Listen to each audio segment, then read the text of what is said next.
Recording in progress. Indeed it is.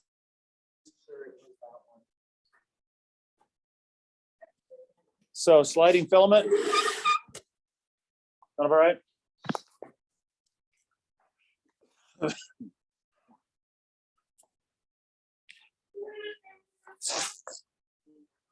We last talked about channelology, right? That was the last bit. And then we're moving into sliding filament.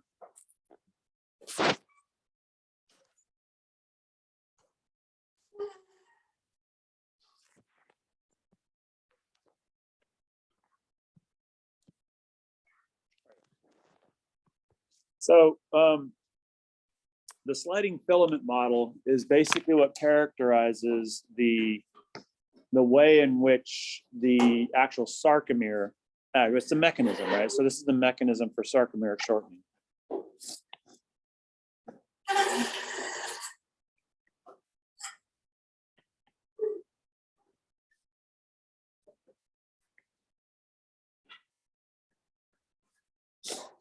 And so basically what this means is what you have is essentially the actin filaments sliding across the myosin filaments. As simple as that. It's not unlike kind of a nice little game of tug of war, right? So basically, instead of myosin filaments, you've got your hands complete with myosin heads. And then, of course, your actin filament would be the rope, right? So the idea is instead of pulling it with your arms, you're kind of pulling it with your fingers. So you grab a hold of the rope like this.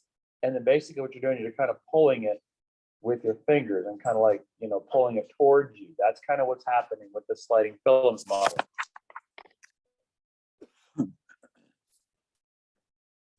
And so when you pull on the actin, then what's going to happen is you're going to shorten the myosin, right? Because the actin is attached to the Z lines. And of course, what's going to happen then is you're going to basically be contracting the Z lines toward each other. So you're essentially going to be shortening your filaments. So if these are your Z lines, basically you're going to be pulling them in toward like that, in toward each other like that, because the actin filaments are attached to those Z lines. Now, where you shorten it, you also have to lengthen it, right? Because the idea is you don't just want to do one muscle contraction, you want to be able to relax it and then do it again. And you want to do it fairly quickly, right? So basically, if you want to do 2 successive contractions, you want to be able to do them very quickly. And so in order to do that quickly, it means you have to contract fast and you have to also relax fast. Okay, so you have also relaxation associated with this. This is one of the reasons why your muscles are organized in antagonistic groups. It's the reason why you have flexors that antagonize extensors, okay? Pronators that antagonize supinators. And so that's the reason why you have that, because while one is contracting, the other one's relaxing. So our big strategy to relax or just stretch out or lengthen the sarcomeres to reset them is to basically activate the antagonistic set of muscles. So this is kind of what it looks like. So when you take a look at sarcomeric shortening, here's our basic sarcomere, right? We have our A band here with our little H zone right in there, and of course you can see your little Z lines on either side.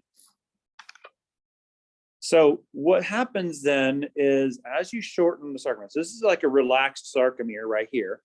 So you can see you've got basically a maximum overlap between your myosin and your actin.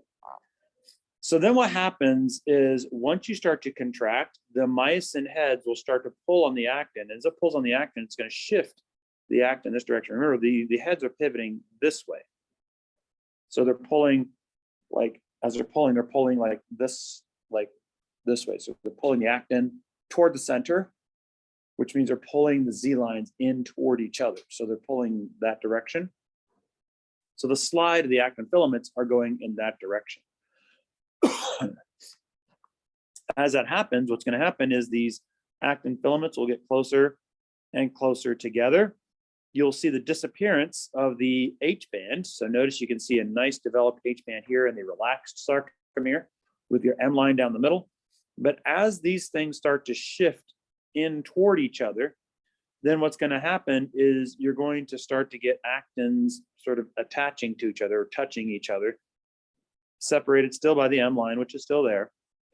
But now what's happened is you pulled the actin in so far that it can't go any further. right? So the two ends of the two actins are meeting each other. So in this case, what's happening, you're pulling the actins like this, and then they go as far as they can go, and they basically touch the end line. And then they're done at that point because you have nowhere else to go. And so that's your maximum contraction for your sarcomere. Notice what you see there is the disappearance of the H band, right, which is the clearing associated with that, but you still see the M line, right, because the M line doesn't change. It's just the H band that disappears. And so you also see a shortening. Notice the Z lines have been displaced and they've also moved inward. So you basically shortened your sarcomeres. Now, what does that mean? That means if you shorten your sarcomeres like this, so if these are my regions of overlap and these are my Z lines, if I shorten my sarcomeres like that, then basically what that's going to do is shorten the muscle, because you're not just shortening one sarcomere, but you're shortening the adjacent sarcomere and the one next to that and the one next to that. So you just see an entire spectrum of sarcomeres all shortening at the same time. If you get all those sarcomeres shortening at the same time, then overall, in terms of the muscle fiber is going to shorten, and then the muscle overall is going to shorten. All right, this is the reason why when you flex a muscle, the muscle actually gets smaller or it shortens, okay? Because that's what's happening. You're getting this universal shortening, and that's what basically creates the tension that we need in order to meet our load.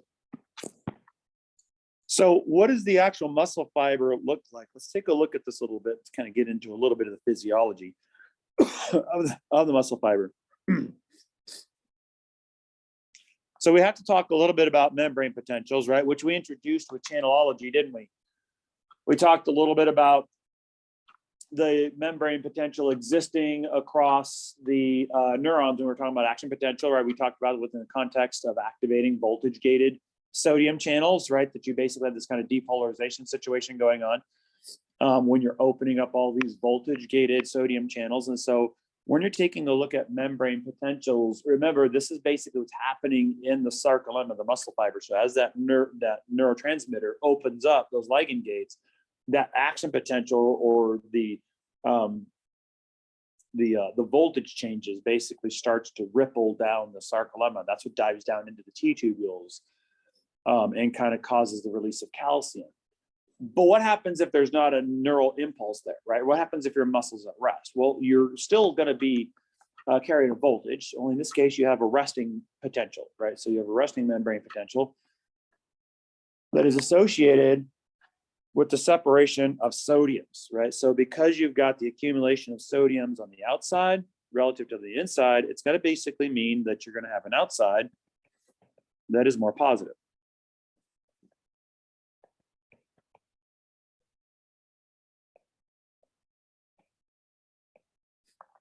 And what gets you that? Right, so what's creating your sodium concentration gradients and your potassium concentration gradients is your sodium potassium pump. That's what's doing it. Okay, and so that's constantly running in the background. It's kind of like a basal level of activity that's always going. And that's basically what's creating this sort of polarized membrane, right? This sort of voltage across your membrane. That's what's creating that positive outside and that negative inside. This is critical, right? Because if you don't have this, then you're not going to get an action potential. Because an action potential, all it is simply a rolling, that's a definition. It's a rolling depolarization event. That's what an action potential is, right? It's that kind of electrical domino that's kind of like tipping one over the over another.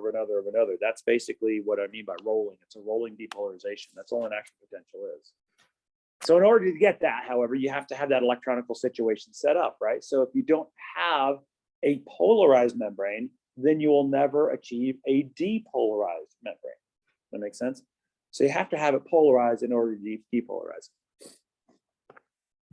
So we take a look at the membrane permeabilities. This is kind of like general bio, so I don't want to spend too much time here. But basically, the membrane, because it has a hydrophobic or a non-polar center,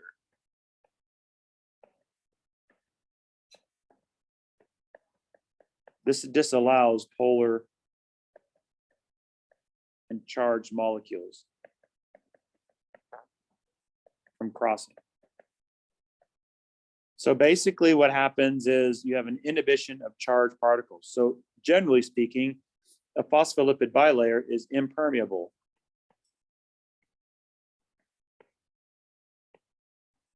to sodium. This is the reason, by the way,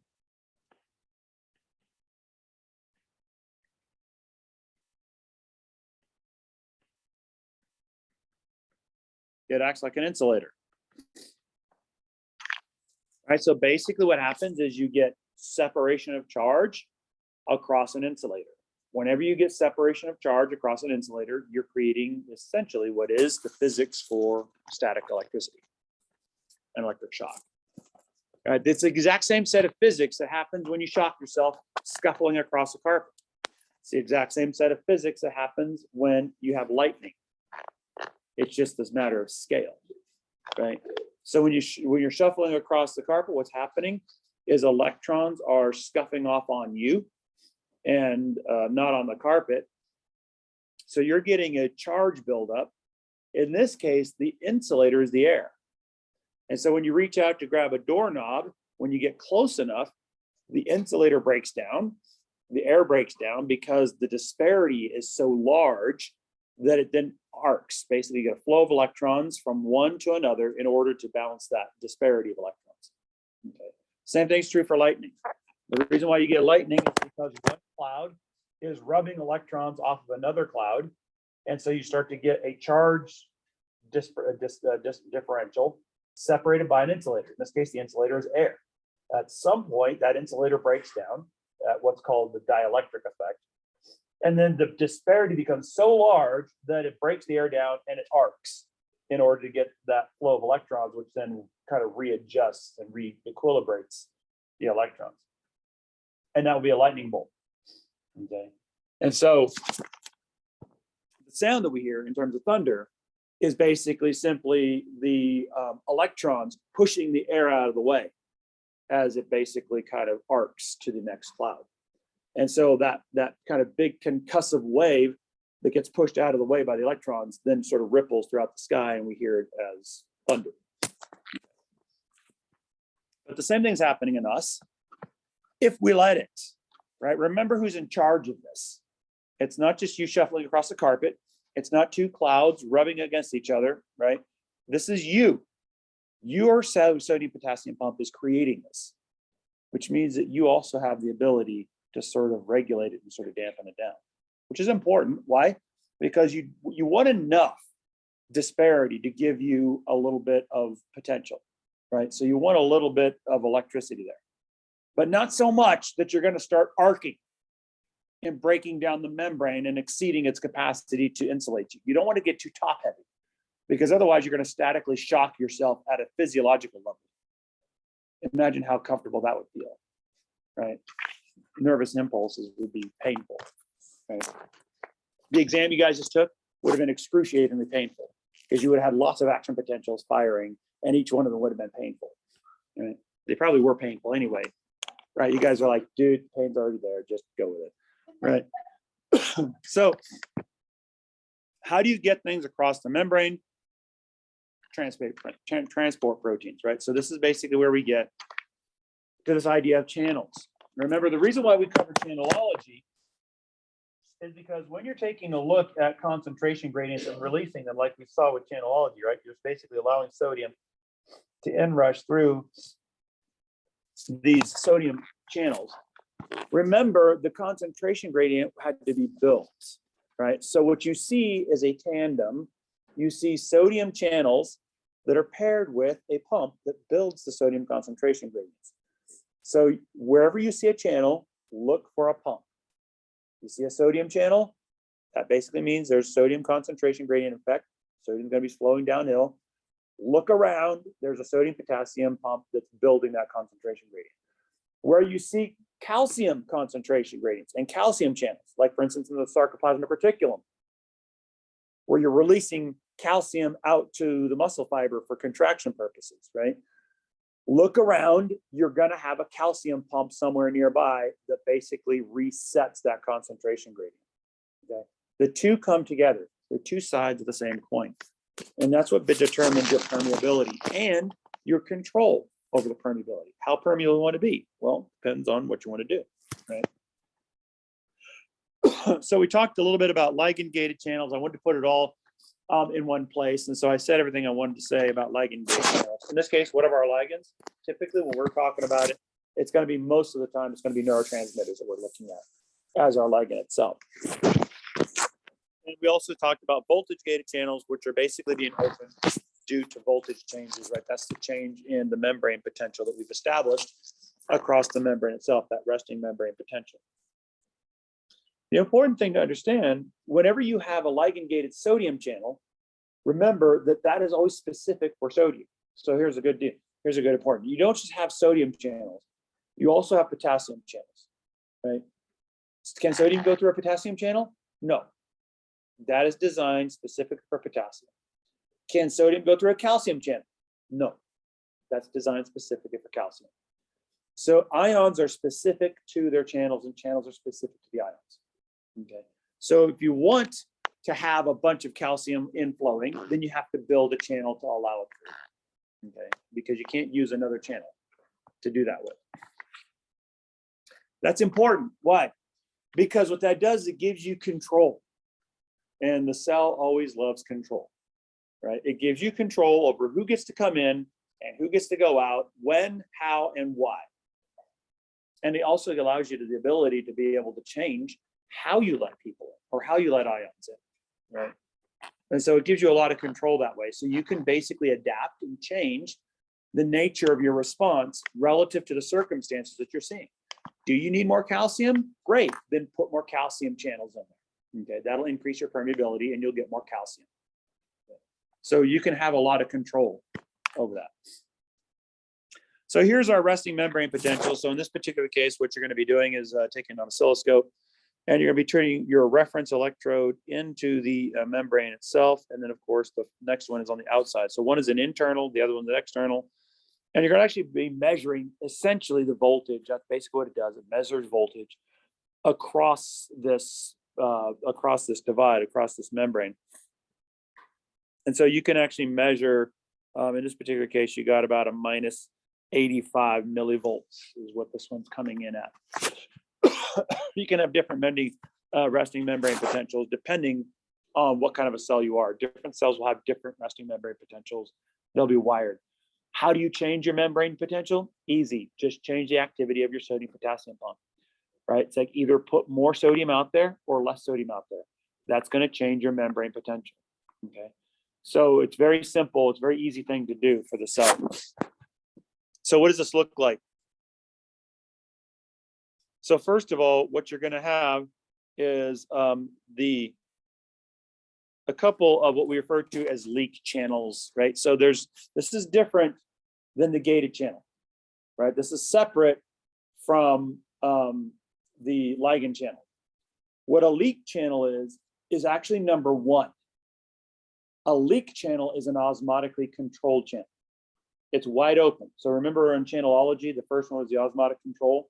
It was only dictated by the actual concentration gradient, was how you determined what came through and which direction it came through. Well, that's what leak channels are. So these basically are osmotically, whoa, that was huge. So these are basically osmotically controlled.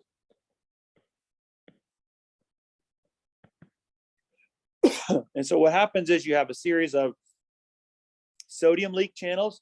Notice not very many, but you have quite a few potassium leak channels. So these leak channels will essentially allow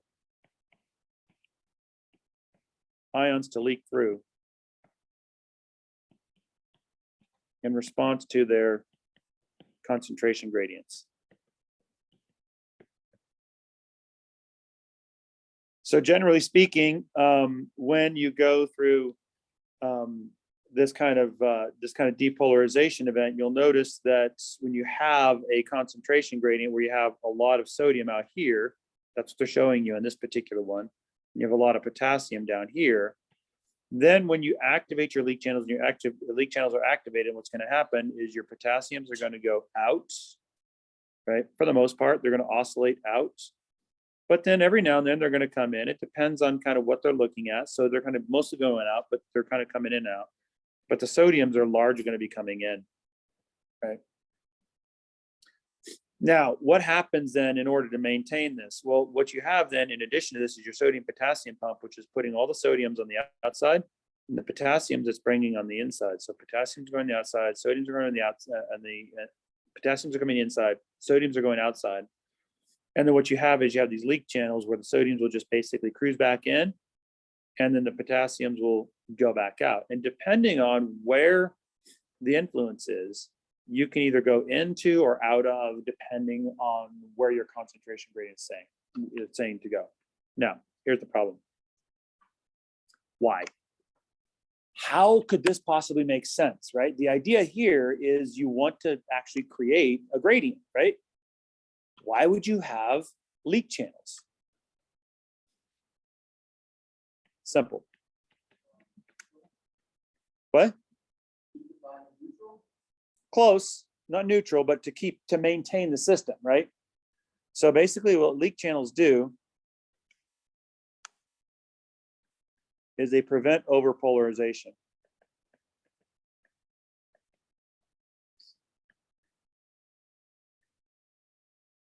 And maintain an equal potential. Think about it. If you have a resting membrane potential that you want to have, like let's say you want it to have it right at -85, and you want to stay there at rest. Well, how do you manage to do that? Because remember, the sodium potassium pump is always pumping. Not that loud. This is always pumping. So if you didn't have any leak channels, what would happen eventually? The pump is always pumping, and you're not doing anything, right? You're at rest, but your pump is always going. What's going to happen eventually? Exactly, right? You're going to overpolarize. It's going to get too positive on the outside, right? Too negative on the outside. You're going to get overpolarized. That's going to create too big of a disparity, and you're going to arc, right?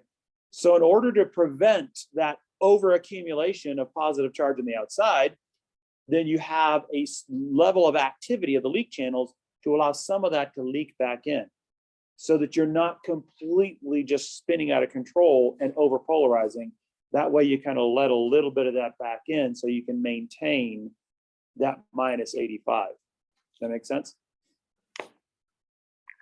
So that's the way you have to do it. You have to have these leak channels in order to be able to maintain that, because otherwise it would just build up infinitely, and then you would arc and it would zap you, right? It would zap you across your membrane. And that's the reason why you have the leak channels. Okay, let's take a look at action potentials. This is nerve.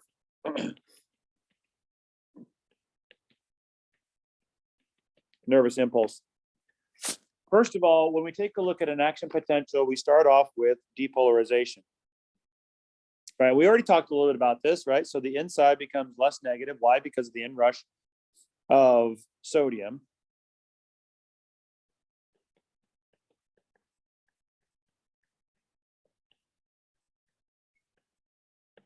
And positive charge. And that's going to create the depolarization. However, you don't just let sodium rush in to equilibrium. What you do is you close your sodium gate, and then you allow it to repolarize. How does repolarizing work? Basically, you have to close your gate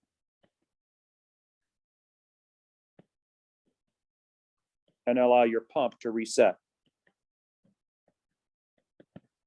So once you close the gate, what's happening is you're disallowing that heavy inrush of sodium, and you're allowing the sodium potassium pump a chance to reset that system. Because after all, what you just experienced was a massive inrush of sodium into the cell.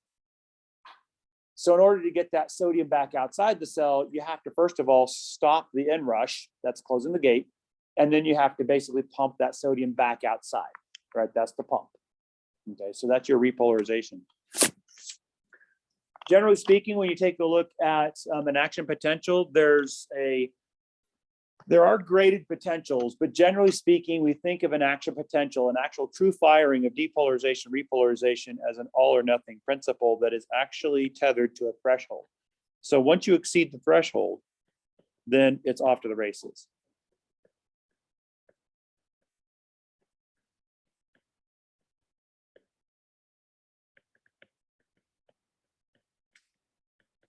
then you're all in. What happens if you don't exceed the threshold? No action potential. That's the all or nothing principle, right? So if you reach the threshold, you're all in. If you don't reach the threshold, you're all out. There's no in between. Okay, so it's all or nothing. So once you actually create the action potential, that is this depolarization, then the idea is how do you propagate it, right? So you basically want it to spread from one location to the next, right? So from one piece of membrane to the next. And we saw how that worked a little bit, right? So that kind of rolling depolarization when you're tripping successive voltage gates. So that is a type of propagation. And so we'll talk more about that actually in the neurophysiology chapter as well. But this is basically what your action potential looks like. So let's start at a resting membrane potential of -85. So this is your polarized normal resting membrane potential at -85 millivolts. Then what happens is you basically depolarize, so you get an inrush of sodium. Now in our channelology, we started that off with a ligand gate, right? So we had a neurotransmitter pop open that gate, and then in it comes, and that starts it over. That starts the progression, right? So that's the depolarization piece of it. So once you get that initial rush,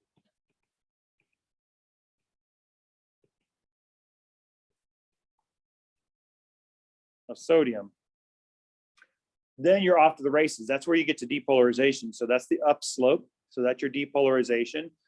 And then you're going to meet a maximum. And then at this particular point, what's going to happen is you're going to start closing gates. The first gate that you're going to close is not sodium, but the potassium.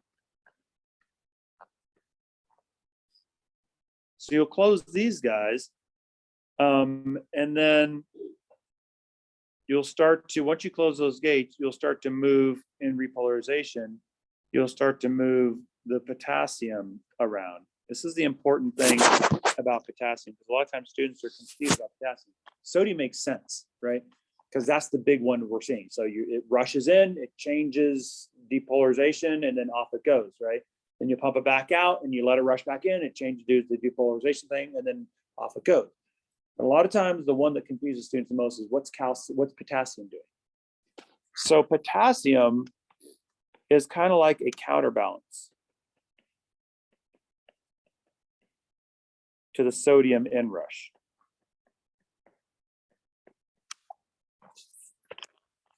So as sodium rushes in, potassium rushes out. So it's like a counterweight to make sure that osmotically this system doesn't go to zero, because you don't want it to go to zero, right? You just want it to basically rush in enough to depolarize the membrane, and then that will create it. So you don't need like a complete like equilibrium. You don't want a complete equilibrium. You just want enough sodium inflow to just spark that depolarization event. Well, what keeps the sodium from completely rushing into equilibrium? Because that's exactly what happens with diffusion, right? Diffusion always goes from high to low until you reach equilibrium, right? Equal concentrations on every side. But you don't want to do that because that's a dead system, right? So how do you keep from reaching equilibrium? It's potassium. Because as sodium is swinging violently in, potassium is swinging out, right? It's just very much like a counterweight. Think about like, okay, I've got a name in my head. I don't know what you call it, but it's an Olympic one, right? So it's the guys who have like the big steel ball and they're kind of like doing, what is that? Where they're kind of swinging, they kind of, yeah, right? Whatever that one is, they can like get in their, then they just, so what's happening there, right? So you have a heavy weight, right? The weight is the primary one. That's the one you want to go far. That's the one we measure. But then what is the body acting like? It's a counterbalance, right? It's a counterbalance basically to kind of keep this thing kind of in check. So you're using your own body as sort of a counterweight, right? And so that's kind of, the same thing's also true for sailing, right? Like when you're kind of like moving the boom around, it's kind of moving around and you're sort of like using yourself to move in the opposite direction to sort of keep it under control. You're using your own weight as a counterbalance Potassium is like an osmotic counterbalance. So as sodium is swinging in one direction, the potassium swings in the opposite. Why? To keep sodium from going to equilibrium. Right? That's what it's trying to do. How does it go to equilibrium? By equalizing the number of positive charges from the outside to the inside. So in reality, what it's doing is it's saying, oh, okay, fine, sodium. So you want to rush in, then I'm going to rush some potassium out. That's also positive charge, by the way. And I'm going to make sure that the effects of the inrush are moderated by the outrush of potassium. That's the reason why you're closing potassium channels during repolarization, is because what you're doing is you're stopping the counterweight. And then you're basically resetting the system once that stops. Now, eventually, obviously, the sodium channels also close. Calcium channels close, then sodium channels close. And so everything gets closed. So you can reset both the potassium and the sodium concentration gradient. Yeah.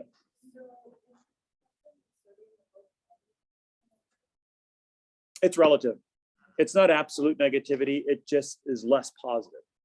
So we just call it negative just to sort of make it clearer for us when we're using it, but it's actually not negative. It's just less positive. That makes sense. And then once you repolarize, then basically you're going to hyperpolarize and you're going to reach resting again. Okay. Now, when you hyperpolarize, that's what that little dip is down there. What brings you back up to resting? The leak channels, right? So what you do is you overset the concentration gradient. But what gets you back down to your resting membrane potential is those leak channels that allows the excess repolarized to sort of settle itself back out to your resting membrane potential.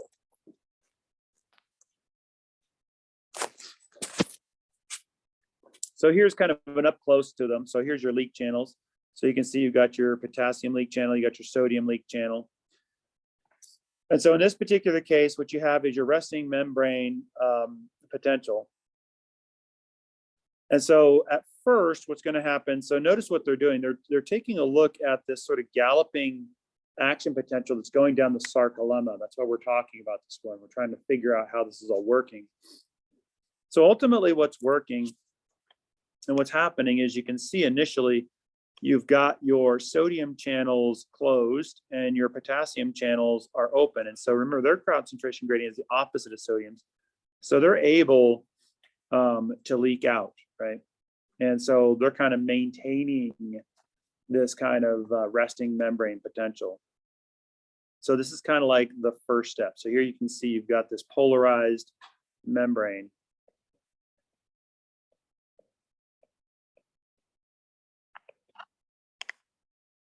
Inside versus outside, right? That's your starting point.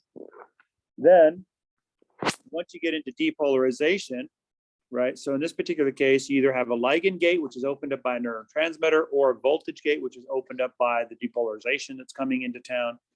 Then what's going to happen is this is going to be tripping open, notice the sodium gates, and then in rushes the heavy rush of sodium. And as you inrush the sodium, notice you have an influx of positive charge, yes? But guess what? Potassium is also positive charge, yes? So what does positive and positive have? What kind of effect do they have on each other? So they repel each other, right? So if you have a bunch of potassiums already on the inside and then in comes this big group of sodiums, you could imagine then that one of the motivators for potassium to exit is going to be the fact that, oh, wow, there's a ton of positive charge here. So I am going to actually move out. But notice, as a potassium, I'm going to be moving out in the same, to the same degree as the sodium is rushing in, right? So basically what's happening is these guys are positive charged as well. So basically the inrush of positive charge pushes positive calcium out. What's the word I'm looking for? Proportionately to the inrush.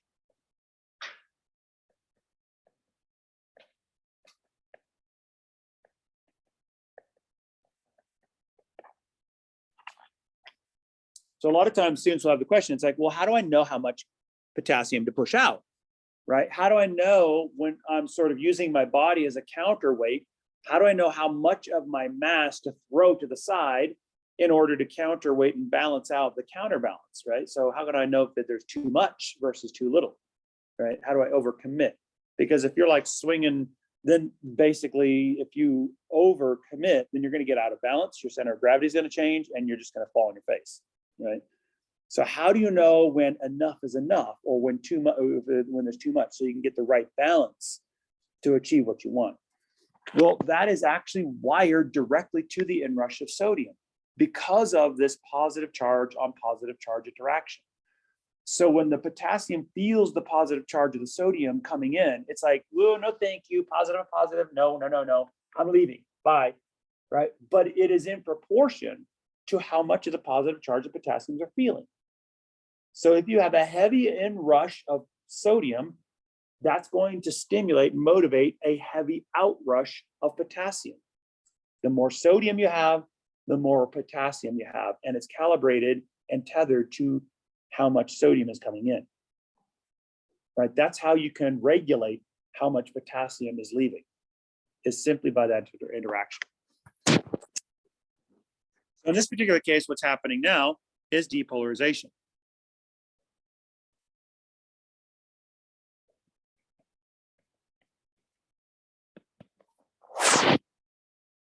And then basically you kind of get the depolarization and that kind of moves down the membrane and sort of trips even more. And then so you kind of get this rolling sort of a situation, which gets into propagation at this particular point. But then right after that, you get repolarization. So you notice you close your sodium channels. That's what's happening there. And then ultimately you stop the inflow. The potassium channels are still equilibrating. So what they're doing is they're kind of sliding back and forth, trying to equilibrate what the new norm is. And then in the background, you've got your sodium potassium pump resetting the system. So when you look at it, your potassium channels, generally the leak channels in particular, are able to actually regulate like this positive charge. It's responding to positive charge right now. It's not responding to sodium. It's responding to the charge itself. And so the potassium is like trying to balance. So now that sodium is not rushing in, the potassium is now trying to balance the charge outside and inside. It's going in and out depending on where it feels the charge pressure. And that's changing, right? Because as this is happening, the sodium potassium pump is already at work, pumping the sodium on the outside. So as this system is changing, the leak channels are constantly responding to the changing charge inside and outside and sort of constantly sort of recalibrating themselves until eventually they get themselves to resting membrane potential. And that's repolarization.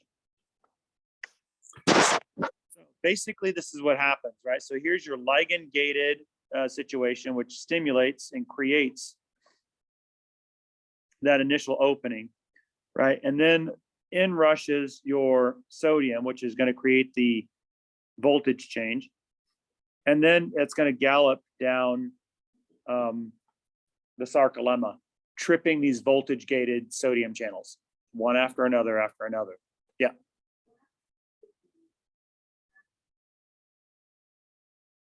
The potassium goes out, it goes right back in. Right, because it goes back in one of two ways. If the concentration gradient or the electrical gradient, right, the positive charge situation favors it, then it will just go through its leak channel and it'll go straight on in, regardless of whether its gated channel is open. That's also changing because of the pump, right? So the pump itself will also be putting the potassium back in. So the potassium is actually getting back in by two mechanisms, either through the leak channel or if its gated channel is open, or through the pump, sodium potassium pump. Okay. So then basically what you see here is this propagation. So here's your depolarization moving in this direction. And then ultimately you see repolarization happening. So you can kind of see it gets this propagating signal that basically sort of moves down the sarcolemma and then goes down into the T-tubule where it's going to meet the triad, right? Now this right here, this is your resting membrane potential. So this is the reason why they're looking at over here. So this is all resting area. Nothing's happened here just yet, right? So the signal hasn't gotten here. So this is your resting. So you can see you've got your sodium potassium pump busy maintaining the concentration gradients. And you've got your leak channels, right? Like this guy right here, this guy right here, these guys, all these guys maintaining that resting membrane potential, making sure that you don't overpolarize your membrane. And then as soon as your signal comes in, right? So here's your ligand gate. So your ligand gate basically is going to open this up and it's going to depolarize the membrane right here and right here. And that's what's going to start galloping down the sarcolemma. So now you can see you've got a closed channel, which will then open. So right about here, you'll notice that that voltage change opens your channel, which will then start to open other channels as well. And then 3 and 4 is varying states of repolarization. Notice what's happening here. Your leak channel for potassium stays open, but your sodium channels start to close. And you kind of start to get this recalibrating basically. So you've stemmed the hemorrhage, if you will, or the flow. And now you're starting to recalibrate this concentration gradient by piling things up on the outside. That is to say sodium on the outside versus potassium on the inside. And who's doing that? Your pump. Okay. And all you had to do was just close the gate. That's basically all you had to do. And so this is kind of what it looks like. So here you can see the events of like 1, 2, 3, and 4, right? So 1 is resting. And then 2 is depolarization. So this is resting. This is depolarization. So you can see you have the inrush of sodium. 3 is repolarization. So you can see you've closed off the gate, but you're now still allowing potassium to sort of respond to the change in the charge. And then in 4, this is your hyperpolarization. So this is where you basically overpolarize a little bit, and then your leak channels will get that back to resting. Okay. So that's basically what an action potential looks like, what the physiology of an action potential actually looks like.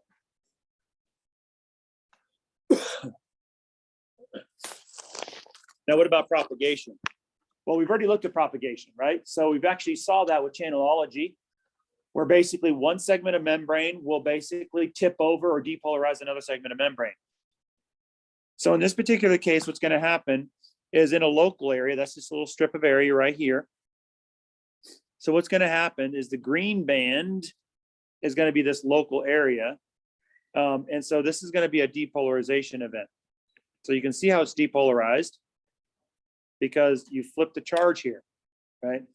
So that basically means that it's going to be positive on the inside because of the inrush of sodium.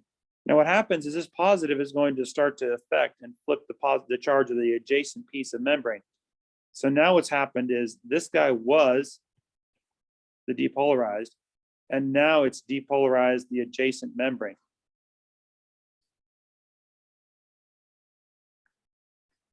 Now, as this gets an inrush of positive charge, it's going to basically attack the adjacent piece of membrane now, open up those voltage-gated sodium channels.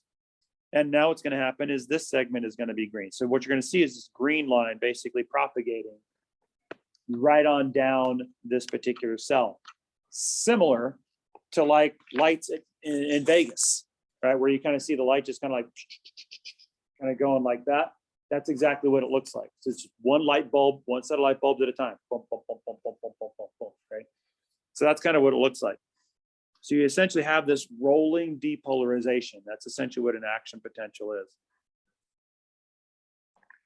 Now let's take a look at the neuromuscular junction, right? So that's kind of a little bit of action potential. This is how you get that signal to move forward in the sarcolemma. But what about actually getting across that gap a little bit? Now we talked a little bit about this, right? And so we just kind of want to sort of fill this out a little bit, add a couple of pieces perhaps that, or refresh your memory and others that may be important. So obviously the first thing is what's gonna happen is in your presynaptic terminal, right? That's your neuron. That's basically fancy talk for your neuron. you're going to have an action potential rolling down your axon, ultimately until you get to the axon terminus, which is the presynaptic terminal. Now, as soon as it does that, it's going to see a voltage-gated calcium channel, right? So these voltage-gated calcium channels are in the membrane of the neural terminus, the axonal terminus. And what's going to happen is this is going to open it up, and it inrushes calcium. And the calcium is a signal for the release of these presynaptic vesicles.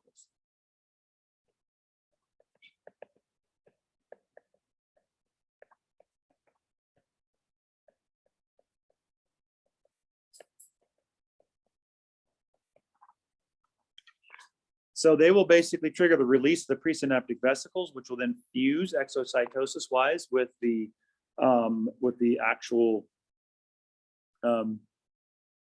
membrane, and it'll release the neurotransmitter, in this case, acetylcholine.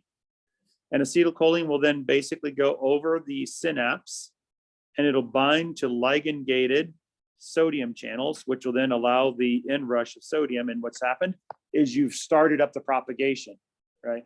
This is kind of like when you're looking at dominoes, like a big domino setup. As you're coming into it, as you're going like one piece of membrane to the next, that's kind of like two dominoes next to each other, just basically tipping themselves over. But then there's at one point in a clever one where you kind of like maybe have a set of dominoes that kind of goes up a riser or something like that. And then the last domino tips and then falls on top of another set of dominoes, which then reignites it or restarts it over in the second half. That cleft, that synaptic cleft, is like the falling domino. The neurotransmitter is like that last domino, whose job it is to cross that distance and fall on the beginning of the first domino in the next set. That makes sense?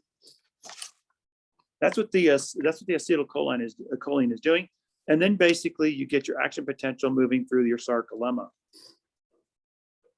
Now, basically what happens then to these ligand gates? Well, eventually what's going to happen is acetylcholine will break off, will unbind, and not only that, but you have to clear out your synaptic cleft. Why? Because if you have acetylcholine in your synaptic cleft and it just stays there, then what's going to happen is that acetylcholine is going to continuously bind to those ligand gates and keep them open. That means you're going to have perpetual action potential, which would basically be like a seized muscle. Okay. So in order to get relaxation, you want signal, back it off.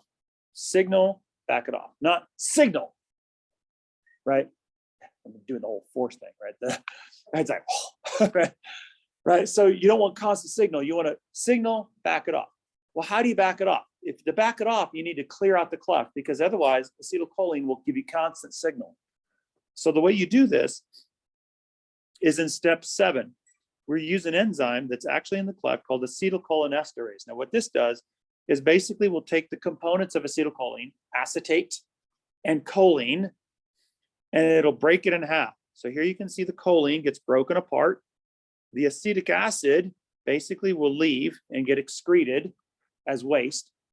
The choline gets reabsorbed by an absorption protein that basically picks it back up and brings it back into the presynaptic terminal, the axonal terminal, where it will basically be recombined with more acetic acid, and you'll create a fresh molecule of acetylcholine, which you'll then package into your synaptic vesicles, waiting for your next nervous impulse.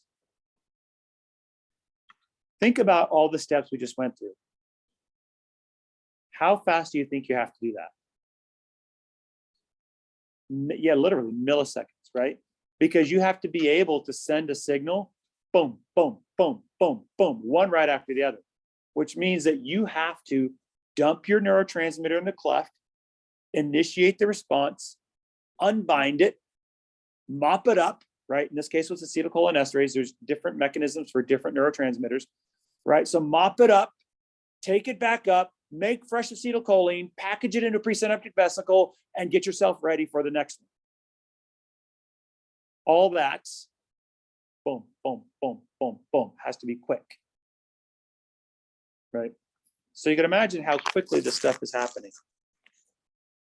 Your nervous system is actually quite fast. So let's take a look at the excitation contraction coupling mechanism.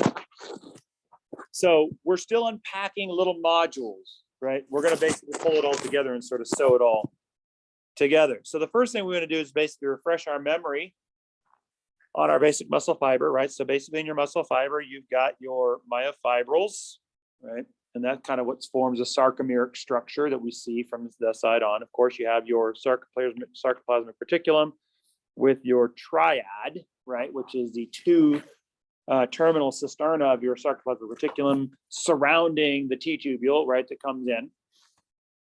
And some of you are probably thinking, darn it, should have gotten that one right. Right?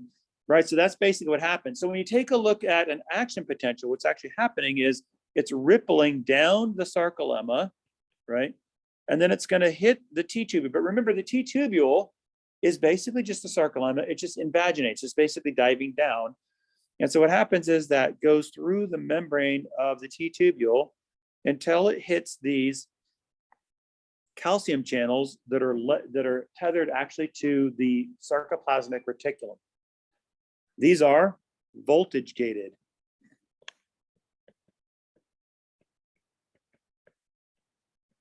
Calcium channels. What does that mean? That means when this action potential dives down into the triad and hits those calcium channels, those voltage gated calcium channels, it's going to cause those calcium channels to open up. And then basically what's going to happen is your calcium is going to spew all over the muscle fiber, the sarcoplasm, right? That's the cytoplasm of the muscle fiber. And then where is it going to go? It's going to go to the protein that binds it, which is troponin, right? Because remember, troponin is part of the actin filament, keeping the tropomyosin in check. The tropomyosin at this point is covering the myosin head, so you cannot bind to it. So you're at rest. But as soon as that calcium gets released, it binds to the troponin changes shape, pulls the tropomyosin rope off of the binding sites, allowing myosin heads to bind to the actin and thereby pull the actin once it goes through its power stroke. So ultimately then, if you take a look at it, as you're kind of going from this whole neuromuscular junction piece, which is kind of like right in this area right here, then you start to go down into the T-tubule. And as you start to go down into the T-tubule, this is just a propagation of your action potential as it goes down there. Then what's going to happen is you're going to basically get these calcium channels, which is right here. The calcium channels, which are then going to dump calcium into the sarcoplasm. That is the muscle fiber itself. Right, so that's the release of all that calcium. Then your calcium is going to bind to troponin, and that's going to open up and make available those active sites for myosin, for head binding. And then you get your cross bridge formation, and then basically that gets you what you want. Okay. So that's how you basically go from the neuromuscular junction module to the sarcoplasmic release module, right? So that's kind of that whole story right there. But then what happens after you make the active sites available? So what happens is the cross-bridge formation. So once they're available, then what we have is essentially the exposure of the site. So here you can see in the first one, you have the exposure of the site. So the sites are now available here. Right. So then what's going to happen is your myosin heads are going to bind, but it's going to do so with the help of ATP. Right. So at this particular point, your myosin head already has ADP, adenosine diphosphate, right, which is the product of ATP. And the phosphate leaves. So the leaving of the phosphate actually allows you to attach.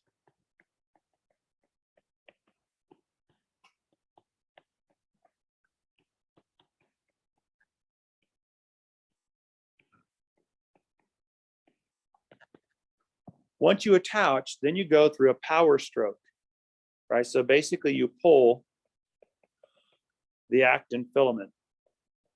That's your tug of war, right? So once you attach, you pull. And as you pull, the myosin, the actin filament slides inward. Then once you actually pull it, you have to detach, right? So the detachment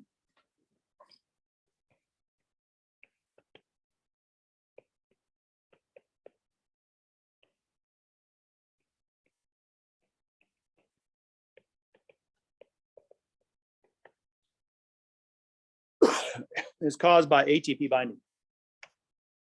So you need ATP to bind to this head in order for it to be able to detach. Notice the power stroke is associated, I forgot to mention this, is associated with and driven by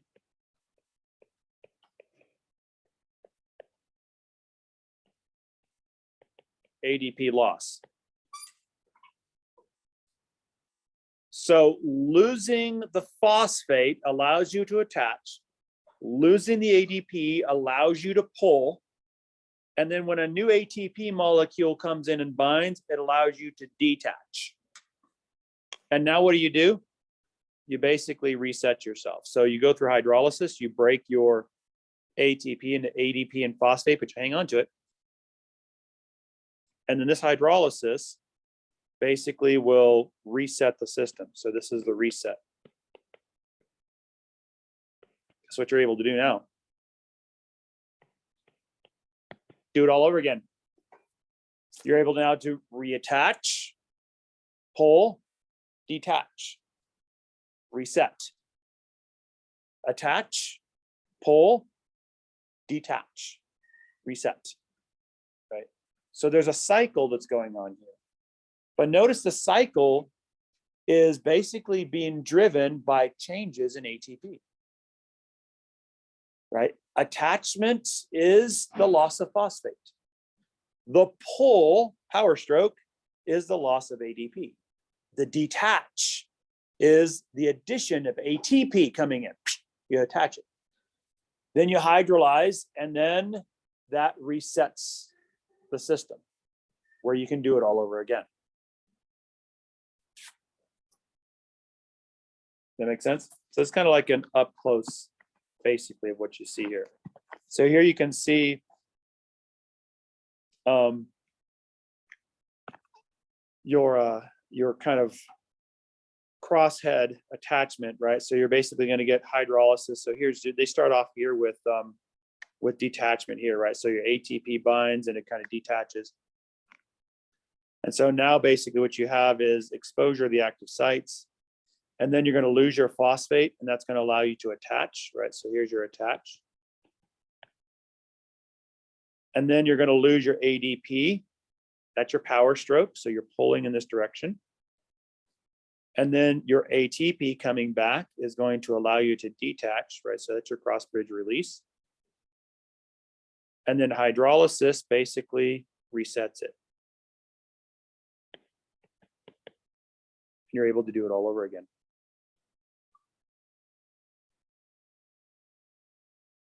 So you just repeat the cycle over and over and over again.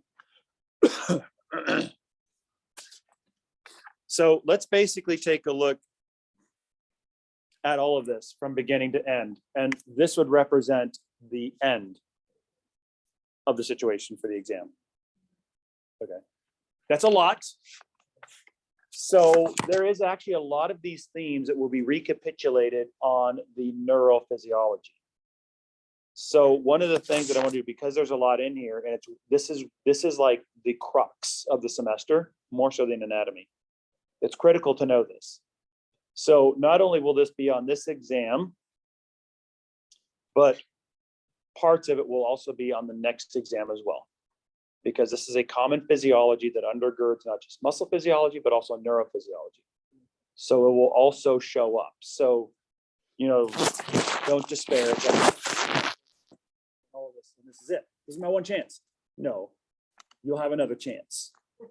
And you'll have much more time to sort of digest it, absorb it, and master it.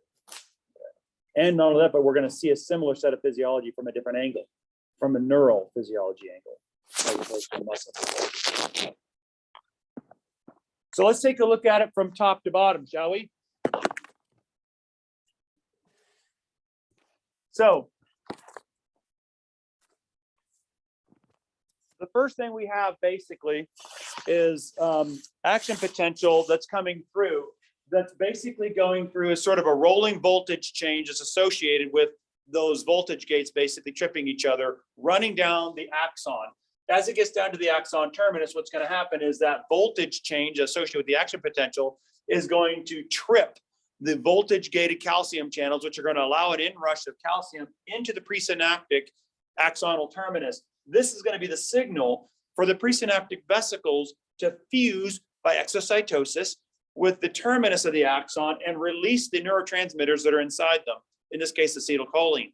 The acetylcholine will then diffuse across the synaptic cleft and bind to what are right now the closed ligand-gated sodium channels. That's going to open up those ligand channels, which allows you to get another new inrush of sodium, which is going to depolarize the sarcolemma because now you're in the target cell, and that's going to create a fresh rolling depolarization that's going to ripple down the actual sarcolemma, tripping the voltage gates that are in the sarcolemma itself.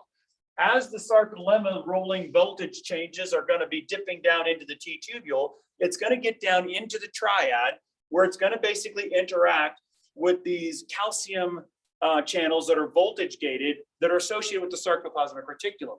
When those see the voltage changes that are coming down the sarcolemma, it's going to open them up, and then out rushes the calcium from the sarcoplasmic reticulum, which bathes all the myofibrils in the muscle fiber with calcium. The calcium is then going to be going to the actin filament, in particular targeting troponin, who right now is hanging on to tropomyosin and actin, but the tropomyosin is covering the active sites that need to be exposed. The calcium will come in and bind to the calcium binding domain of troponin. The troponin will change shape, and as it changes shape, it's going to basically hang on to tropomyosin, and it's going to pull it off of those active sites, allowing freedom of the myosin heads to bind to those active sites. And then the myosins will then be able to go through their normal cyclic oscillation, right, of attach, power stroke, detach, reset, right? Attach.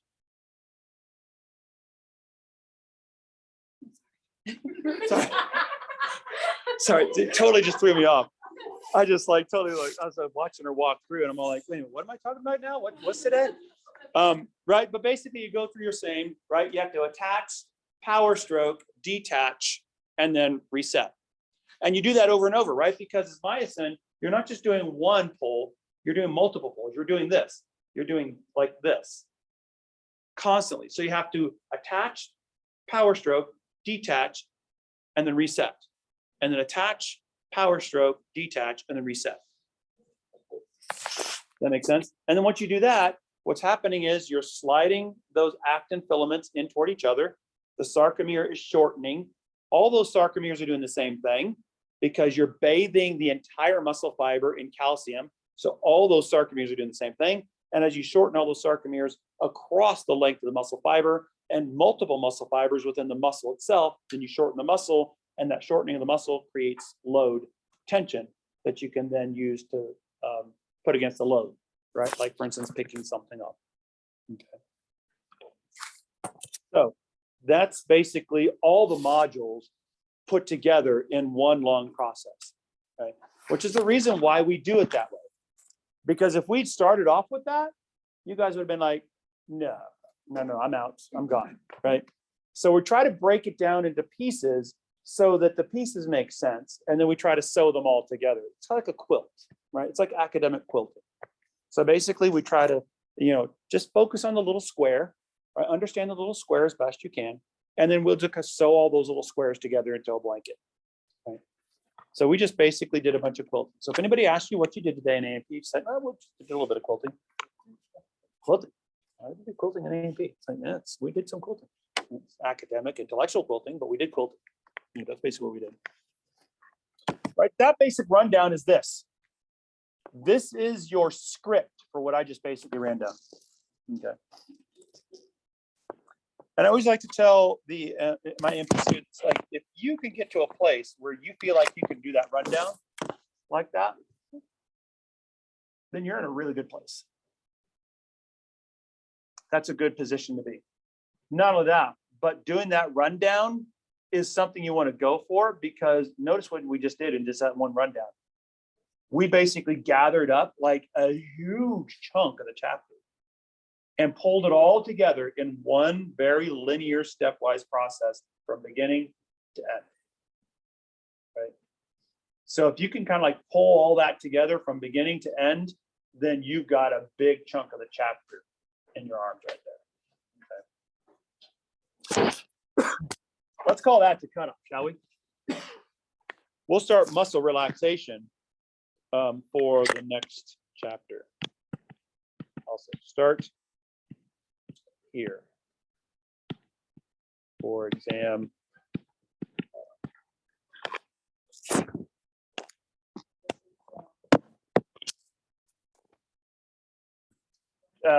Joints, yeah, because we covered up to pretty much the end of bones, the bone physiology chapter. And by the way, if you're wondering, for those of you who are dreaming big dreams of AMP2, or not, right? You may not, right?